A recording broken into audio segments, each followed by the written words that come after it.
প্রিয় ছাত্রছাত্রীরা, SP ma'am class education চ্যানেলে তোমাদের সকলকে স্বাগত জানিয়ে আমি তোমাদের এসপি ম্যাম আজকের এই ভিডিওটা শুরু করতে চলেছি তোমাদের দশম শ্রেণীর ছাত্রছাত্রীদের জন্য। দশম শ্রেণীর আমার সকল ছাত্রছাত্রীদের ফার্স্ট সামেটিভ পরীক্ষা মনে হয় হয়ে গেছে, কিছু কিছু জনের হয়তো বাকি এখনো থাকলেও থাকতে পারে। তো আজকে সেই রকমই তোমাদের ফার্স্ট সামেটিভের একটা প্রশ্নের নমুনা প্রশ্নপত্র নিয়ে চলে এসেছি। সেই প্রশ্নটা তোমাদের সঙ্গে এখন আলোচনা করতে চলেছি। এই জায়গাটাই প্রশ্নটা আলোচনা করতে গেলেই তোমরা বুঝতে পারবে যে এই চ্যানেলে তোমাদের জন্য আগে থেকে যে প্রোভাইড করা হয়েছিল ফার্স্ট সামেটিভের সাজেশন সেটা কতটা কার্যকরী ছিল।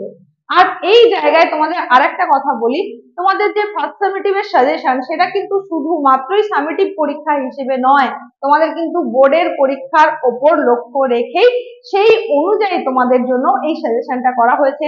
সুতরাং তোমরা এই সাজেশনটা যদি এখনো ফলো না করে থাকো, এটাকে কিন্তু পরবর্তীতে গুরুত্ব সহকারে অবশ্যই প্রশ্নগুলো তৈরি করার চেষ্টা করবে। আর এখন যে নমুনা প্রশ্নপত্রটা তোমাদের জন্য এনেছি সেটাও তোমাদেরকে দেখিয়ে দিচ্ছি, প্রশ্নগুলোও দেখিয়ে দেবো, সঙ্গে সঙ্গে তার উত্তরটাও বলে দেবো, দেখতে থাকো। তোমাদের ফার্স্ট সামেটিভ পরীক্ষার জন্য নির্ধারিত মার্কস হচ্ছে 40 মার্কস। সেই 40 মার্কসের জন্য তোমাদের টাইম দেওয়ার কথা 80 মিনিট, তবে কোথাও কোথাও কিন্তু কোনো কোনো স্কুল সেটা 1.5 ঘন্টাও দিয়ে থাকে। তো এই জায়গায় তোমাদের যে যে টাইপের প্রশ্ন থাকে, সেখানে এমসিকিউ থাকে, শূন্যস্থান পূরণ থাকে, যে ধরনের প্রশ্নগুলো থাকে সেটা আমরা নমুনা প্রশ্নপত্র অনুযায়ী তোমাদেরকে একবার দেখিয়ে দিচ্ছি, দেখে নাও এবং উত্তরগুলো দেখে নাও। দেখো এখানে প্রথমেই যে প্রশ্নটা রয়েছে একের দাগে, সঠিক উত্তরটি বেছে নিয়ে লেখো, অর্থাৎ এমসিকিউ প্রশ্ন। এখানে তোমাকে 1 নম্বরের প্রশ্ন করতে বলা হয়েছে 10টা প্রশ্ন আমরা পরপর দেখে নিই, চলো। প্রথম প্রশ্ন বলেছে দুটি নদী অববাহিকার মধ্যবর্তী উচ্চভূমি হলো, এখানে সঠিক উত্তর হবে অবশ্যই জলবিভাজিকা। ক্ষয়ের দাগে দেখো, পার্বত্য হিমবাহের পৃষ্ঠদেশে গভীর ফাটলগুলিকে বলে, অপশনগুলো দেখে নাও, আমি বলার আগে তোমরা একটু উত্তরটা ভেবে নাও, ভেবে বুঝিয়ে নিয়ে আমার বলার আগেই মিলিয়ে নেওয়ার চেষ্টা করো। হ্যাঁ দেখো সঠিক উত্তরটা হবে ক্রেভাস। গয়ের দাগের প্রশ্নটা দেখো, সাহারা মরুভূমি লবণাক্ত হ্রদকে বলে, 4টে অপশন আছে, 4টে অপশনের মধ্যে সঠিক উত্তর হবে ডটস। দেখো শিবালিক ও অবহিমালয়ের মধ্যের উপত্যকাকে বলে, 4টে অপশন আছে, তার মধ্যে সঠিক উত্তর হচ্ছে দুন। উঙ্গায় দেখো, গঙ্গার সাথে যমুনার সঙ্গম নিম্নলিখিত স্থানে অবস্থিত, অবশ্যই সঠিক উত্তর হবে এলাহাবাদ। চয়ের দাগের দেখো যেটা আছে, কোন রাজ্যটি বৃষ্টির জল সংরক্ষণে অগ্রণী, এটা এখন বহু চর্চিত হয়ে গেছে, তোমরা উত্তরটা নিশ্চয়ই জানো, তাও আমি বলে দিচ্ছি, দেখো তামিলনাড়ু। এরপরে কেন্দ্রশাসিত অঞ্চল লাদাখকে পৃথক করা হয়েছে, অপশনগুলো দেখে নিয়েছো নিশ্চয়ই, সঠিক উত্তর হবে জম্মু ও কাশ্মীর। এরপরে দেখো, গ্রস্থ উপত্যকার মধ্যে দিয়ে প্রবাহিত নদী কোনটি, অবশ্যই নর্মদা। এরপরে যে প্রক্রিয়ায় ভূমির উচ্চতা হ্রাস পায় সেটা হলো অবরোহণ। এরপরে সমুদ্রের তলদেশে সঞ্চিত গ্রাবরেখাকে বলে ত্বরায়িত গ্রাবরেখা। এরপর দেখো 2 এর দাগে তোমাদের প্রশ্ন বলা হয়েছে, ঠিক বাক্যটির পাশে সু এবং ভুল বাক্যটির পাশে অসু লেখো। এখানে 5টা প্রশ্ন আছে, প্রতিটা প্রশ্নের মান 1, 5টা প্রশ্ন করতে বলা হয়েছে, সুতরাং মোট প্রশ্ন নম্বর 5। এই জায়গায় তোমাদেরকে একটা কথা বলি, এই যে শুদ্ধ অশুদ্ধের জায়গায় এখানে কিন্তু বলা হয়েছে সু আর অসু লেখো।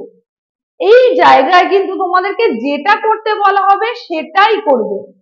এই জায়গায় কেউ কেউ কোনো স্কুলের প্রশ্নে থাকে ঠিক ভুল নির্বাচন করো, তাহলে তোমাকে কিন্তু সেটা ঠিক ভুল মানে লিখেই করতে হবে। কোথাও চিহ্ন দিতে বলে, রাইট চিহ্ন, ক্রস চিহ্ন, কোথাও বলেন সত্য মিথ্যা নিরূপণ করো, কোথাও বলেন শুদ্ধ অশুদ্ধ, এইখানে আবার দেখছি সু অসু লেখো। সুতরাং যদি বাক্যটা সঠিক হয় তাহলে তোমাকে পাশে লিখতে হবে সু, আর যদি বাক্যটি ভুল হয় তাহলে পাশে লিখতে হবে অসু, এটাই কিন্তু করতে হবে। এবার চলো দেখি আমরা প্রশ্নগুলো। প্রথম প্রশ্ন বলছে হিমরেখার ওপরে নদীর কাজ শুরু, কি হবে উত্তরটা? উত্তরটা হবে ভুল, তার মানে অসু। ক্ষয়ের দাগে দেখো, এস্কার হিমবাহ ও জলধারার মিলিত কার্যে গঠিত ভূমিরূপ, এখানে সঠিক উত্তর হবে সু। এরপরে দেখো গয়ের দাগে, সিপ বালিয়াড়ির 2টি শিং থাকে, আমরা জানি বারখান বালিয়াড়ির 2টি শিং থাকে, সুতরাং উত্তরটা হবে অসু। এরপরে আরাবল্লী একটি নবীন ভঙ্গিল পর্বত, কখনোই নয়, কারণ আরাবল্লী প্রাচীন ভঙ্গিল পর্বত, সুতরাং এটারও উত্তর হবে অসু। পশ্চিমঘাট ও নীলগিরির মধ্যে ফাঁকটি হলো পলঘাট, অবশ্যই ঠিক, সুতরাং এটাকে আমরা লিখবো সু। পরের প্রশ্ন দেখো, 3-এর দাগে বলা হয়েছে শূন্যস্থান পূরণ করো, প্রতিটা প্রশ্নের জন্য নাম্বার 1, 5টা প্রশ্ন করতে হবে, সুতরাং মোট নাম্বার হলো 5।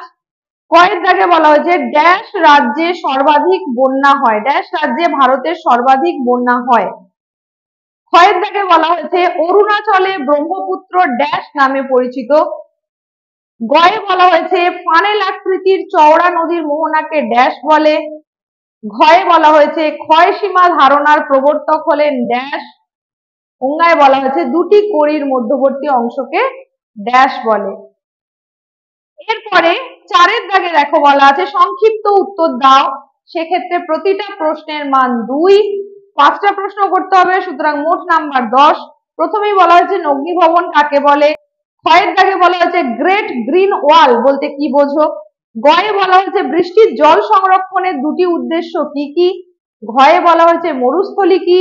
অঙ্গায় বলা হয়েছে বহুমুখী নদী পরিকল্পনার দুটি উদ্দেশ্য লেখো। এরপরে 5-এর দাগে চলে যাও। 5-এর দাগে আছে যে কোনো একটি প্রশ্নের উত্তর দাও, সেখানে নির্ধারিত মান 5। তার মধ্যে দুটো প্রশ্ন দেওয়া আছে, দুটো যে কোনো একটা করতে হবে। প্রথমেই যেটা বলা হয়েছে নদী ক্ষয় কার্যে গঠিত 3টি ভূমিরূপের চিত্র সহ বর্ণনা দাও, এটা সাজেশনের মধ্যে ছিল। তাছাড়া এটা ক্লাসের মধ্যে, এই ক্লাসটা করেও দেওয়া আছে চ্যানেলের মধ্যে, তোমরা যদি এখনো দেখে না থাকো অবশ্যই সেটা দেখে নেবে। এরপরে ক্ষয়ের দাগে আছে দেখো জুইগ্যান ও ইয়ারডাং এর মধ্যে পার্থক্য নিরূপণ করো, এটাও সাজেশনের মধ্যেকার প্রশ্ন। আর এই জায়গায় তোমাদের বলে দিই যে পার্থক্য কিভাবে করতে হয় সেটা কিন্তু তোমাদেরকে বলে দেওয়া আছে, সেইভাবেই পার্থক্যটা লিখতে হবে।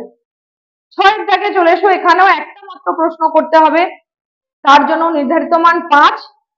দুটো প্রশ্ন দেওয়া আছে, দুটোর মধ্যে যে কোনো একটা। পূর্ব ও পশ্চিম উপকূলের মধ্যে তুলনা করো, এটাও সাজেশনের মধ্যেকার প্রশ্ন। 6-এর দাগে বলা হয়েছে ভৌম জলের অতিরিক্ত ব্যবহারের ফলাফলগুলি আলোচনা করো। এই ছিল আজকের প্রশ্ন। তো এই প্রশ্নটা তো তোমাদের দেখিয়ে দিলাম, উত্তরগুলোও বলে দিলাম। তোমাদের স্কুলের প্রশ্ন কেমন হয়েছে বা যাদের এখনো হয়নি তাদের প্রিপারেশন কেমন, কমেন্ট বক্সে অবশ্যই লিখে জানাবে। আর যদি তোমাদের কোনো প্রশ্নের উত্তর প্রয়োজন হয় তাহলে সেটাও লিখে জানাবে। আজকের ক্লাসটা আর বাড়াচ্ছি না, এখানেই শেষ করছি। সবাই ভালো থাকো, মন দিয়ে পড়াশোনা করো, চ্যানেলের সঙ্গে থাকো। যারা চ্যানেলে একেবারে নতুন, চ্যানেলটাকে অবশ্যই সাবস্ক্রাইব করে রাখো, কারণ পরবর্তীতে গুরুত্বপূর্ণ যে সমস্ত ভিডিওগুলো আসতে চলেছে সেগুলো পেতে গেলে তোমাদেরকে চ্যানেলটাকে অবশ্যই সাবস্ক্রাইব করতে হবে এবং পাশে থাকা নোটিফিকেশন বেল আইকনটাকে অল করে রাখতে হবে। সবাই সুস্থ থেকো।